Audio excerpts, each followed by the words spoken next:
সবার এক ব্যক্তি যে মেসির কাপটাকে অ্যারেঞ্জ করেছিল, তিনি একটা গন্ডগোল হয় মাঠে, তাতে ভাঙচুর হয়, তিনিও অ্যারেস্ট হয়েছে, কি বলবেন? যেটা হচ্ছে যে আমিও দেখেছি যখন ঘটনাটা ঘটছিল, টিভিতেই দেখেছি। আমার মনে হচ্ছে যে অর্গানাইজাররা কিছু গাফিলতি তো নিশ্চয়ই ছিল। তার কারণ হচ্ছে যে মেসির মতো একটা প্লেয়ারকে আরও বেশি সতর্ক হওয়া উচিত ছিল।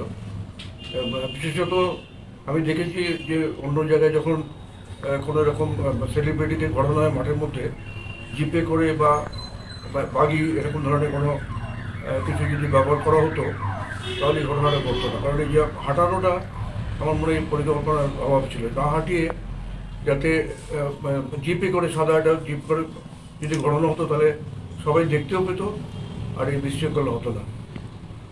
এই সেক্ষেত্রে কি কোনো পলিটিক্যাল ভাবছেন, কি মনে হয় এর পেছনে? যেহেতু বিধানসভা ভোট এসে গেছে, সেই কারণে এটা কি রাজ্য সরকারের বদনাম করার চেষ্টা?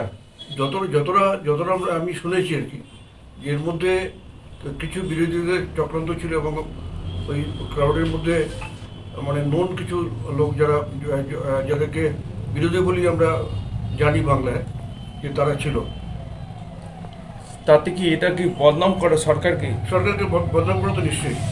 কিন্তু যে আপনাদের বিধানসভায় যে ব্যক্তি সক্রিয়ত, এই খেলার আগে আপনাদের সাথে যোগাযোগ বা ঠিকমতো কি যোগাযোগ কি কিছু না, করে? এর সঙ্গে তো আমরা কনসার্ন নেই। আমাদের সঙ্গে যোগাযোগ করার কোনো একটা ইভেন্ট ম্যানেজমেন্ট একটা গ্রুপ করেছে এবং তারা করেছে, দায়িত্ব তো তাদের নিশ্চয়ই, এবং সরকার ব্যবস্থা নিয়েছে।